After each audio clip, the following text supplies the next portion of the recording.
Поделитесь случаями из разряда «меня чуть не поймали», которые сошли вам с рук. Я приходил домой со школы раньше, чем мама приходила после работы. Распаковывал коробку с приставкой Nintendo, которая лежала под елкой, и играл на ней по 2 часа каждый день до Рождества. Во время службы в армии я покинул базу, но забыл взять свое удостоверение. Вместо того, чтобы позвонить своему сержанту в полночь, чтобы он вышел к воротам и заручился за меня, я решил выключить все фары и заехать на базу на своем Форде F-150 по танковой трассе мимо вооруженного контрольно-пропускного пункта. Когда я приблизился к контрольно-пропускному пункту на минимальное расстояние, я увидел дозорного, который стоял спиной к окну и разговаривал с кем-то. Если бы они были хоть немного внимательнее, они бы, наверное, расстреляли меня. Пока я ехал, я также понял, что меня может переехать танк М1. Полный ролик на канале Тучный Жаб. All right, everyone's presentations are done. Nick, the manager, said as he tried to move the discussion forward. Excuse me, I haven't. I recently found out something. Nick interrupted me and began to speak. There's apparently someone in this department who didn't graduate high school and is just a part-timer. Meetings should be for employees only. Absolutely right. His lackey, Mike, of course, agreed with Nick. I'm leaving. After leaving the meeting room, I started to shut down my computer. I noticed that an email had arrived, not in my personal inbox, but in the company's shared email. Thinking, there's no point in speaking up, no one will listen, I went home quietly. The next day, I heard a commotion from Nick's desk. He was staring at his computer screen, his face pale. Nick? Is something wrong? Mike looked at the screen with him. And he turned even paler than Nick. Why is he so angry? Knowing the reason for Mike's distress, I thought to myself, serves them right. My name is Adam. My mother passed away when I was in the 9th grade, and I was raised by my father. Well, you could hardly call it being raised. After my mother passed, my father changed. He drowned his sorrows in alcohol, and though he still went to work, he squandered our living expenses on horse racing. Because of that, I had to start working part-time as soon as I entered high school. Every month, I went to the convenience store with bills in hand that couldn't be auto-deducted from my father's account. Even though I endured it because I didn't want to be alone, I reached my limit in my 2nd year of high school and dropped out. I found a live-in job at a distant inn. Thank you for everything. The day I left home, my father, still staring at the TV, spoke. Take care. That was our last conversation.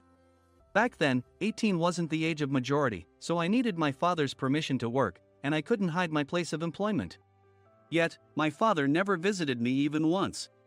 I kept working just to survive, and before I knew it, I was 42.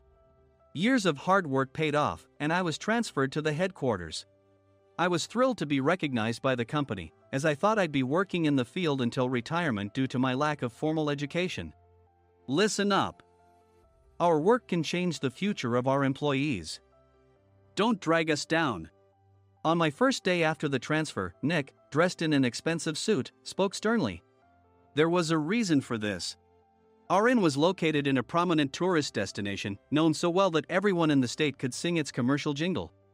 At its peak, we had 5 locations within the state. But that was long ago.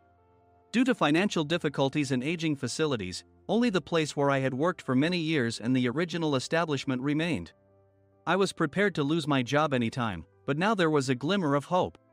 With the rise of social media, the tourist area where the inn was located started gaining attention again. Depending on how hard the sales department, where I was transferred, worked, we could either thrive or be forced to give up this prime location to the new hotel chains continuously popping up. For Nick, who had switched careers from another industry to strengthen our sales, this was a battle he couldn't afford to lose. I understood why he had to be strict. I will do my best. Nick sneered at my enthusiastic declaration. Did you not hear what I said? I'm sorry. I thought I was listening carefully. Out of habit from years of customer service, I apologized reflexively, though I had no idea what had offended him. Someone was watching me with a smirk. In this department, there are those who are expected to excel and those who have been shoved here because they have nowhere else to go. You are the latter. It was Mike, the section chief. He's 7 years younger, at 35. But he was called to headquarters much earlier than I was and had been moving around within the headquarters ever since. I'm not jealous, but I can't accept that he's my boss. Graduating from a prestigious university, he has an unusually high pride and caused many problems as a newbie, making things very difficult for me when I was the front desk leader. When I found out Mike was transferred to the sales department a month before me, I was disheartened. Mike is right. With just a middle school diploma, there's not much you can do. Don't even think about achieving results. As if I didn't exist, Nick remarked, "I'm thirsty." Mike eagerly ran to the coffee maker. It seems Mike is Nick's lackey. I regretted being happy about my transfer to headquarters, wishing I had stayed on site forever.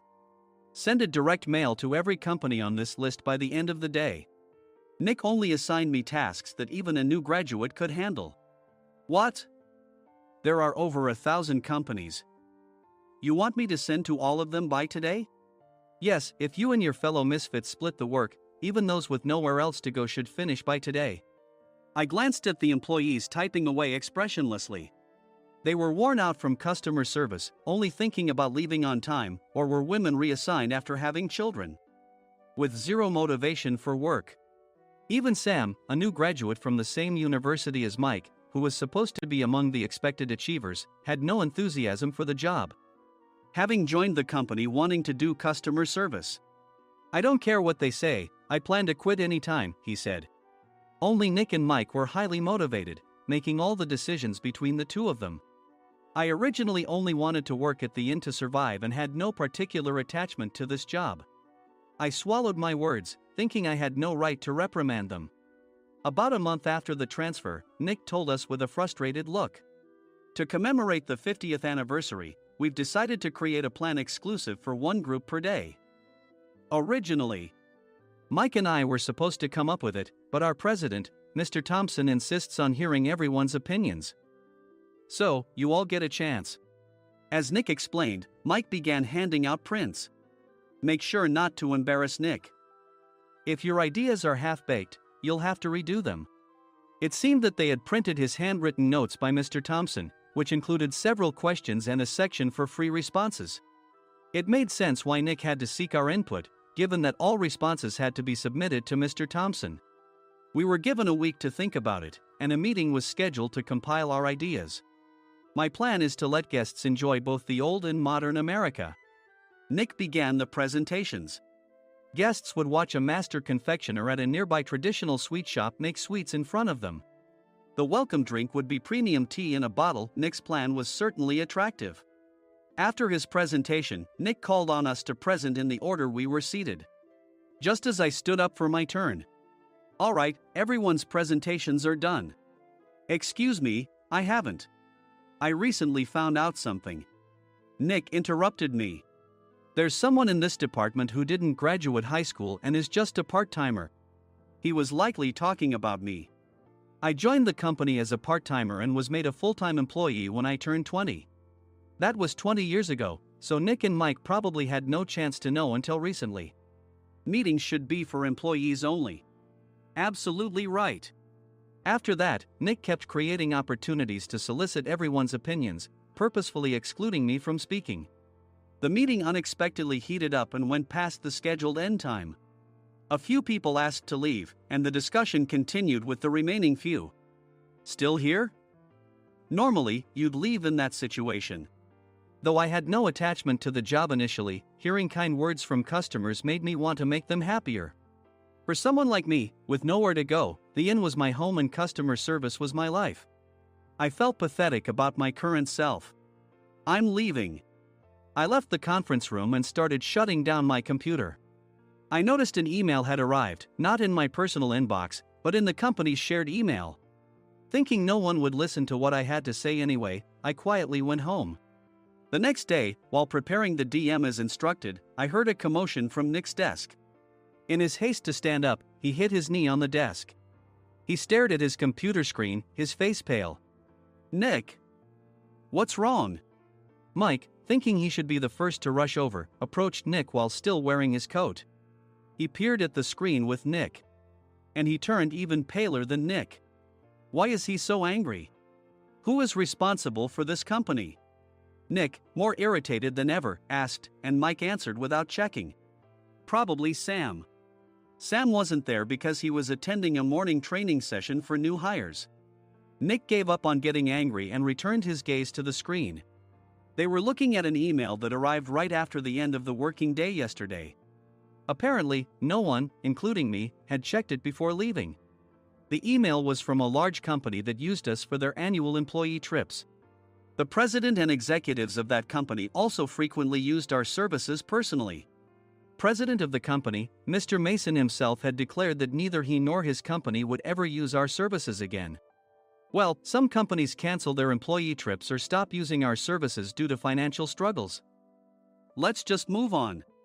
Mike kept wiping the sweat from his forehead with a handkerchief. Knowing why Mike was so agitated, I quietly watched their interaction.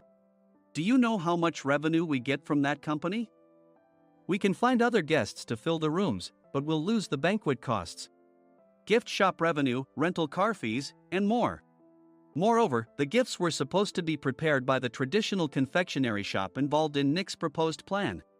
If it's known that we incurred such a huge loss at this critical time, Nick's position in the company would be jeopardized. Nick took a deep breath, seemingly trying to calm himself. All right, Mike. Go to New York right now and apologize to Mr. Mason. What? You're coming with me, right? I have urgent work to do. I trust you, which is why I'm entrusting this to you. Please. Mike, believing Nick's sincerity, agreed with a determined look on his face, saying, yes. That's Nick for you. Even if Mike went to apologize, Nick would shift all the blame onto him if the client didn't change their mind. Well, it was Mike's fault to begin with, so it served him right. About 3 hours later, Sam answered a call from somewhere and repeatedly apologized, saying, I'm very sorry. Everyone watched to see what was happening. After ending the call, he informed Nick with a weary tone. When Mike arrived at the client's company, he only made things worse, further infuriating Mr. Mason. He was demanding, get his boss here immediately. It was no wonder Sam was exhausted, dealing with such a call right after returning from training. What is that idiot doing? All right, Adam, you're coming with me. If sacrificing Mike didn't work, then I must be next. Normally, I'd want to refuse at all costs, but I saw an opportunity in this situation. If I can be of assistance, I'd be happy to join you. I immediately followed Nick, and we flew to New York. When we introduced ourselves at the reception, it became clear how serious the situation was, as the receptionist personally escorted us to the president's office. Angry voices leaked through the door, making both Nick and me uneasy. Excuse me. I'm Nick, the supervisor. I understand my subordinate has caused you trouble, and I deeply apologize.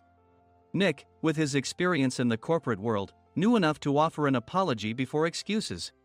However, his customer service skills left much to be desired. I sighed as I saw Mike trembling like a small dog in the corner of the room. What kind of training are you giving your subordinates? Mr. Mason glared at Nick with a red face. The intensity of his gaze made even Nick take a step back.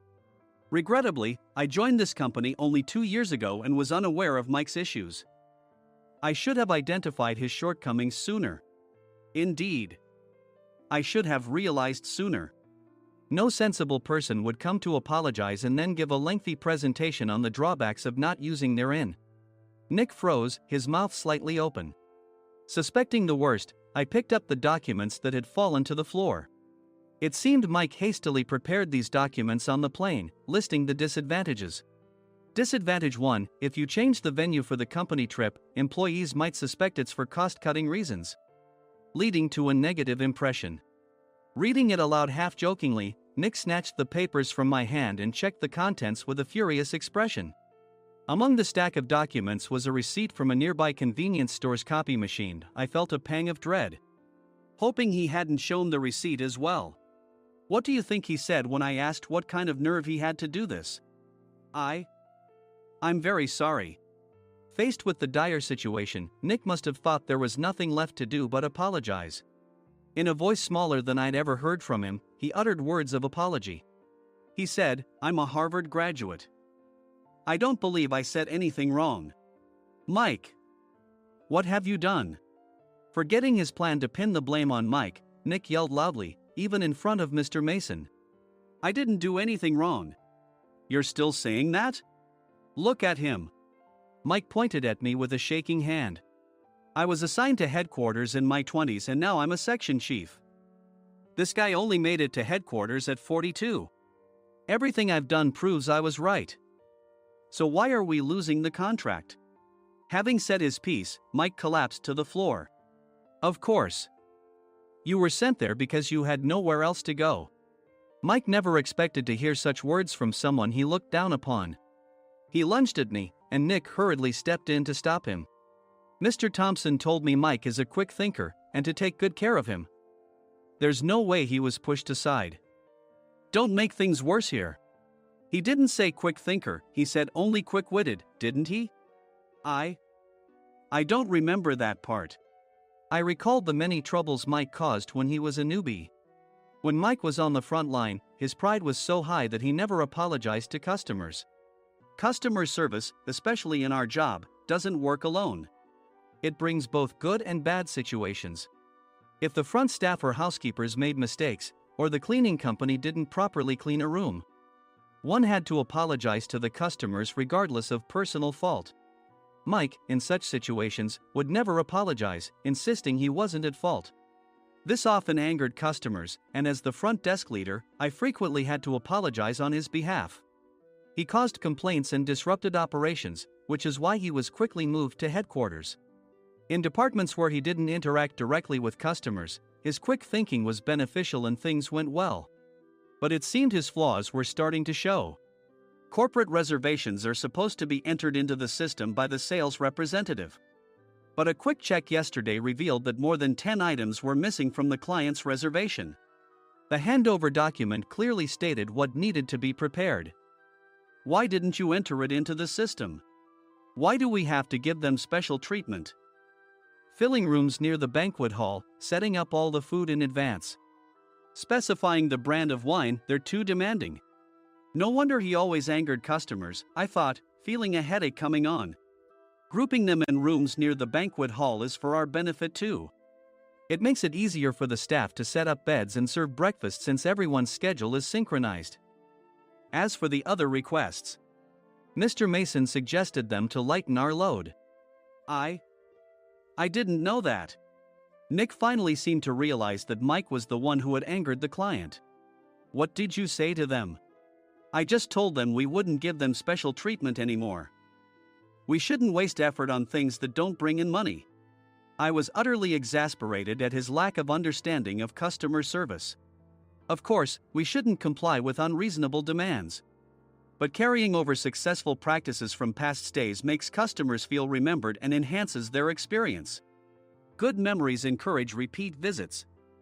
That's part of our job. I looked down at Mike, who was sitting on the floor. In our job, nothing is a waste.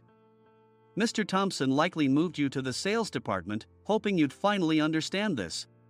How do you think he feels now that you failed to meet his expectations? Mike, tears in his eyes, fled the president's office.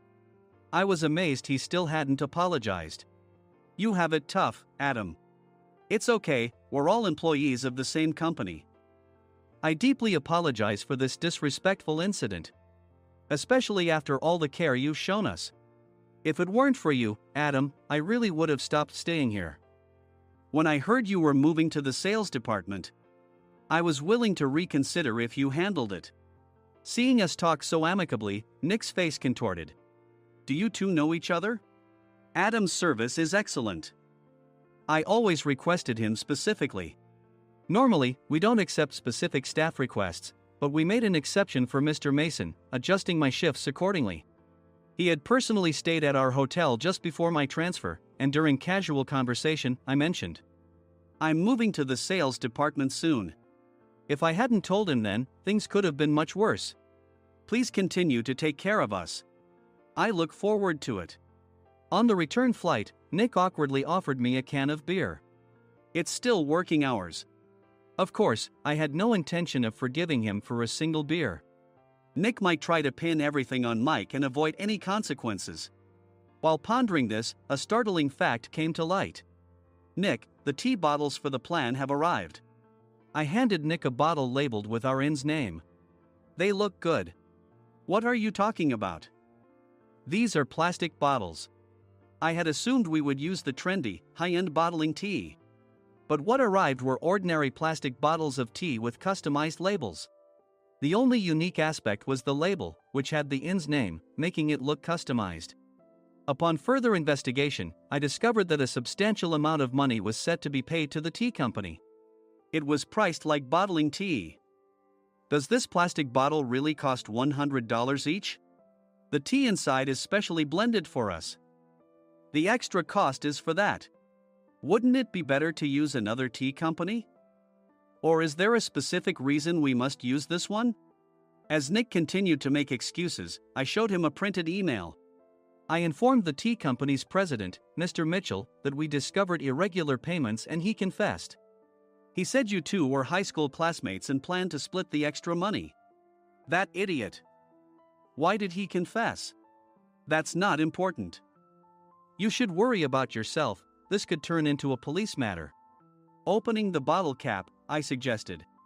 How about calming down with this tea? It supposedly has a relaxing effect. Nick drank the tea frantically.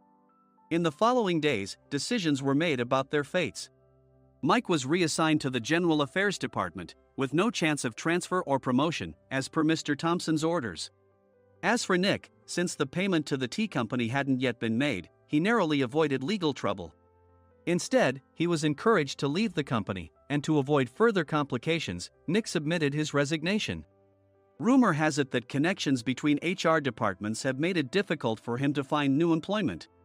Even though it was good to have those two gone, something unexpected happened in the sales department.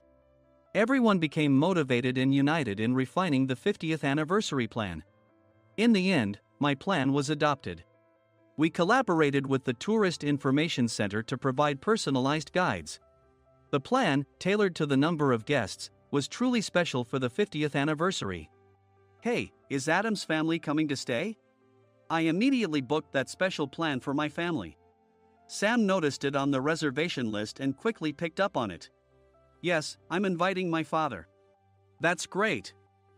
I might invite my parents too. I lacked the courage to face my father just as Adam. But here, with the confidence Mr. Mason praised, I felt ready. The 50th anniversary plan was a perfect opportunity to reconnect with my father. I hoped to bring back the days when we could laugh together as we once did.